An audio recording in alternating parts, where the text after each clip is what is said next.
சனிக்கிழமை நம்ம இன்றைக்கி என்ன சொல்ல போகிறோம்னு சொன்னால், கன்னியாகுமரி மாவட்டத்தில் இருக்கக்கூடிய ஆசாரிப்பள்ளம் அரசு மருத்துவமனை பற்றி சொல்ல போகிறோம். என்னன்னா, அந்த டாக்டர்ஸ் எனக்கு தெரிஞ்சு போன வாரத்தில் கூட ஒரு வீடியோ போட்டேன். அந்த வீடியோவில் என்ன சொன்னேன்னா, அமரர் ஊர்தியை ஒரு இறந்து போன அந்த ஒரு சகோதரன் அமரர் ஊர்தியை விடுவதில் கூட அந்த சம்மந்தப்பட்ட அந்த அதிகாரிகள் தயக்கம் காட்டி ஓமினி வண்டியில் தான் விட்டாங்க.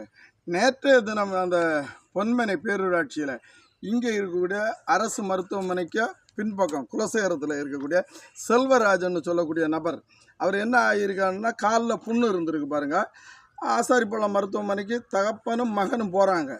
மருத்துவர் என்ன சொல்லியாருன்னு சொன்னால், ஐயா இந்த காலெல்லாம் இன்னும் நீங்கள் ஸ்கேன் பண்ணணும், அதுக்கு 5000 ரூபா செலவாகும், இந்த புண்ணெல்லாம் குணமாகுது அப்படின்னு நேரடியாகவே அந்த நோயாளியை பார்த்து சொல்லியாங்க. இது எம்பிபிஎஸ்ஸு எம்எஸ்ஸு ஒரு மருத்துவர் இந்த மாதிரி பேசும்போ அது எவ்வளோ கஷ்டமாக இருக்குது. அந்த ஆள் என்ன ஆகிட்டாருன்னா, முந்தா நாள் சொன்னாங்க, நேற்றைக்கு வீட்டில் இருந்த நேரத்தில் அவர் என்ன பண்ணியாச்சுன்னா, அந்த மனம் உடைந்து போய் சூசைட் பண்ணியாச்சு. இன்றைக்கி அவங்க பாடி இன்றைக்கி சனிக்கிழமை காலையில் இப்போ அந்த பாடி கவர்மெண்ட் மருத்துவமனை குலசேகரத்தில் இருக்குது. இன்னும் போஸ்ட்மார்ட்டம் எல்லாம் பண்ணி அடக்கி போடுவாங்க. இதை எதுக்காக சொல்லினா, இந்த கன்னியாகுமரி மாவட்டத்தில் அறிவு என்பது எம்எஸ்ஸு எம்பிபிஎஸ் படித்த டாக்டர்ஸு இந்த மாதிரி நீங்கள் பேசும்போ சாமானியப்பட்டவனுடைய நிலைமை என்ன? இது நான் நேரடியாக மாவட்ட கலெக்டரு அம்மா அழகு மீன் அக்காவுக்கு நான் என்ன சொல்லியான்னு சொன்னால், நீங்கள் நானே உங்களை நேரடியாக இந்த விவசாயம் சம்மந்தமாக நீங்கள் வாருங்க பாருங்கன்னு எல்லாம் சொன்னேன். உங்களுக்கு நேரம் இல்லை. பக்கத்தில் இருக்கக்கூடிய ஆசாரிப்பள்ளம் மருத்துவமனைக்கு போய் நீங்கள் மாதத்துக்கு ஒரு முறையோ வாரத்துக்கு ஒரு முறையோ அந்த மருத்துவர்களை நீங்கள் ஆய்வு செய்வதில் என்ன, நேரடியாக எம்எஸ் படித்தவங்களானாலும் சரி அந்த நோயாளிகளை நீங்கள் கவனிக்குதீங்களா? அப்படி பார்ப்பதில் உங்களுக்கு என்ன நேரம், வீண் நேரம்? அதிகாரிகள்கிட்ட நீங்கள் போயாச்சுன்னா நீங்கள் அதிகாரிகள் என்ன செய்வாங்கன்னெல்லாம் எங்களுக்கு தெரியும். நீங்கள் தினசரி கூட இதை பண்ணிடலாம். இந்த மாவட்டத்தில் முதலமைச்சர்னா நீங்கள் தான், மாவட்ட கலெக்டர் தான். உங்களை மிஞ்சி எதுவுமே நடக்காது. விவசாயிகளுக்கும் நீங்கள் என்ன நடக்குதுன்னுள்ளது எனக்கு தெரியும். விவசாயிகள் கூட்டத்துக்கு வரமா நான் என்ன இல்லாமல் கேட்டேன், அது ஒன்றுமே நடக்கலை. இந்த உயிர் பிச்சை இருக்கு இல்லையா, உயிர் பிச்சை காலில் இன்றைக்கி புண்ணு வரக்கூடியது 100% விழுக்காடு மக்களுக்கு வருது.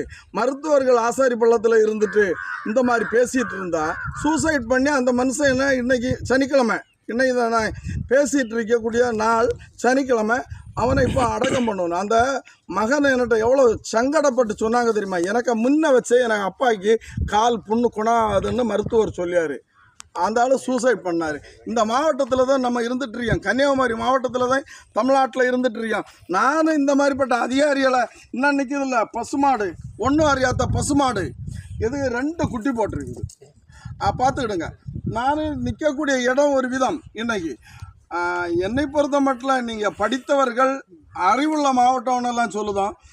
நீங்கள் இந்த வீடியோவை பார்த்துட்டு ஒரு இறந்து போன ஒரு 100 பேரை ஒரு ஆய்வு பண்ணுங்க பார்ப்போம். இதெல்லாம் பெரிய விஷயமே கிடையாது. இந்த ஆசாரி பள்ளத்தில் கடைசியாக இறந்து போன ஒரு 100 பேருடைய அந்த வீட்டில் போய் நீங்கள் கலெக்டர் போண்டாம் ஒரு டீமாவை இங்கே அமைச்சு அவங்கள மருத்துவர்கள் எந்த மாதிரி நடந்து கொண்டாங்கன்னு சின்ன ஒரு விசாரணை கமிஷன் போடுங்க பார்ப்போம். அது ஒரு செய்தி அவங்களுக்கு சொல்லும். எனவே நமக்கு பாதுகாப்பு பயங்கரமாக இருக்குது. நம்ம எல்லாருமே அறிவு சார்ந்தவங்கன்னெல்லாம் சொல்லியது எனக்கு ரொம்ப மன கஷ்டமாக இருக்குது. எனக்கு வேண்டாம், நீங்கள் சாதாரணப்பட்ட ஏழைகளுக்கு வேண்டி தான் பேசிகிட்டு இருக்கேன். இது ஒரு நாள் புரட்சியாக மாறும். அப்போ நீங்கள் உங்களுக்கு பயங்கர பாதுகாப்புன்னு இருக்காது. மக்கள் அது ஒரு பயங்கரமான சித்தாந்தத்துக்குள்ளே போயிடுவாங்க. எனவே இந்த வீடியோவை பார்த்துட்டு இந்த நோயாளிகளை முடிந்தால் நீங்கள் நான் சொல்லுவதெல்லாம் கேட்கண்டாம். ஆசாரிப்பள்ளம் மருத்துவமனை பக்கமாக தான் இருக்குது, போய் பாருங்கள். அரசு மருத்துவமனைகளை போய் டாக்டர்ஸு கேட்ட டாக்டர்ஸை ஒன்றும் நாங்கள் குறைவாக சொல்லலை. நீங்கள் கலெக்டரு அவங்களோட ஆய்வு நடத்துங்க. நீங்கள் என்ன பண்ணுதிய, எதை செய்தியான்னு கொஞ்சம் பாருங்கம்மா. அடுத்த வீடியோவில் மீண்டும் வரேன். நீங்கள் என்ன பார்த்துட்டு இருக்கக்கூடியது பாருங்கள், சாமானியப்பட்ட மனிதர்கள். இவங்களுக்கு நாங்கள் வேலை குடிக்கவங்கன்னா இவங்களுக்கு தகுதியான சம்பளம் எல்லாம் இருக்குது பாருங்கள். அவங்கள்ட்ட கேட்டால் தெரியும். 1700, 2000, 1500 அந்த மாதிரி எல்லாம் சம்பளம் கொடுக்கும் குமரி மாவட்டத்தில். ஆனால் மருத்துவர்களை நாங்கள் அணுகும்போ நீங்கள் அடிமைத்தனம் மாதிரி இந்த எம்எஸ் எல்லாம் படித்தவங்க அவங்க குடும்ப பிரச்சனைகள் ஏதோ பிரச்சனை இருந்து மோசமான இன்ஜெக்ஷன் ஏதோ போட்டுட்டு நிற்காங்களா என்னன்னு தெரியல. அதை முதல்ல செக் பண்ணுங்க. நீங்கள் கிராமத்தில் விவசாயிகள்கிட்ட ஊதி பிடிக்கிறதை விட அதுக்கு ஒரு டீம் அமைங்க. டாக்டர்ஸுக்கு உடனே டாக்டர்ஸுக்கு மேலே நம்ம சண்டையெல்லாம் பிடிக்கல. அவங்க 100 விழுக்காடு பாதுகாப்பாக தான் பண்ணியாங்களா இல்லை இந்த இன்ஜெக்ஷன் குடும்ப சூழ்நிலை சண்டை அது இதெல்லாம் இன்ஜெக்ஷன் எல்லாம் போட்டு மற்றவங்களை பார்த்தா மாதிரி தெரியும். மனிதர்களாக பாவித்து கொள்ளுங்க. அடுத்த வீடியோவில் மீண்டும் வருகின்றேன். நன்றி, வணக்கம்.